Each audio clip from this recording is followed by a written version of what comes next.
Chapter 27. Early in the morning, all the chief priests and the elders of the people came to the decision to put Jesus to death. They bound him, led him away, and handed him over to Pilate the governor. When Judas, who had betrayed him, saw that Jesus was condemned, he was seized with remorse and returned the 30 silver coins to the chief priests and the elders. "I have sinned," he said, "for I have betrayed innocent blood." "What is that to us?" they replied. "That's your responsibility." So Judas threw the money into the temple and left. Then he went away and hanged himself. The chief priests picked up the coins and said, "It is against the law to put this into the treasury, since it is blood money." So they decided to use the money to buy the potter's field as a burial place for foreigners. That is why it has been called the Field of Blood to this day. Then what was spoken by Jeremiah the prophet was fulfilled. They took the 30 silver coins, the price set on him by the people of Israel, and they used them to buy the potter's field, as the Lord commanded me.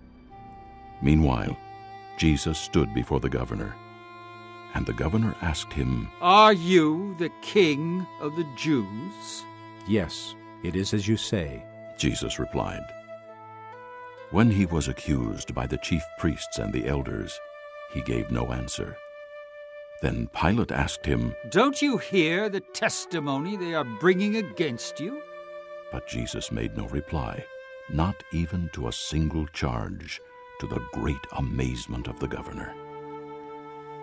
Now it was the governor's custom at the feast to release a prisoner chosen by the crowd. At that time they had a notorious prisoner called Barabbas. So when the crowd had gathered, Pilate asked them, "Which one do you want me to release to you? Barabbas or Jesus, who is called Christ?" For he knew it was out of envy that they had handed Jesus over to him. While Pilate was sitting on the judge's seat, his wife sent him this message: "Don't have anything to do with that innocent man, for I have suffered a great deal today in a dream because of him." But the chief priests and the elders persuaded the crowd to ask for Barabbas and to have Jesus executed. "Which of the two do you want me to release to you?" asked the governor. "Barabbas!" They answered. "What shall I do then with Jesus, who is called Christ?" Pilate asked. They all answered, "Crucify him!" "Why? What crime has he committed?" asked Pilate. But they shouted all the louder, "Crucify him!" When Pilate saw that he was getting nowhere, but that instead an uproar was starting, he took water and washed his hands in front of the crowd. "I am innocent of this man's blood," he said. "It is your responsibility." All the people answered, "Let his blood be on us and on our children." Then he released Barabbas to them, but he had Jesus flogged and handed him over to be crucified. Then the governor's soldiers took Jesus into the praetorium and gathered the whole company of soldiers around him. They stripped him and put a scarlet robe on him, and they twisted together a crown of thorns and set it on his head. They put a staff in his right hand and knelt in front of him and mocked him. "Hail, King of the Jews!" they said. They spit on him and took the staff and struck him on the head again and again. After they had mocked him, they took off the robe and put his own clothes on him. Then they led him away to crucify him. As they were going out, they met a man from Cyrene named Simon, and they forced him to carry the cross. They came to a place called Golgotha, which means the place of the skull. There they offered Jesus wine to drink, mixed with gall, but after tasting it, he refused to drink it. When they had crucified him, they divided up his clothes by casting lots, and sitting down they kept watch over him there. Above his head they placed the written charge against him, "This is Jesus, the King of the Jews." 2 robbers were crucified with him, one on his right and one on his left. Those who passed by hurled insults at him, shaking their heads and saying, "You who are going to destroy the temple and build it in 3 days, Save yourself! Come down from the cross if you are the Son of God. In the same way, the chief priests, the teachers of the law, and the elders mocked him. He saved others, They said, but he can't save himself. He's the King of Israel. Let him come down now from the cross, and we will believe in him. He trusts in God. Let God rescue him now if he wants him, for he said, I am the Son of God. In the same way, the robbers who were crucified with him also heaped insults on him. From the 6th hour until the 9th hour, darkness came over all the land. About the 9th hour, Jesus cried out in a loud voice, Eloi! Eloi!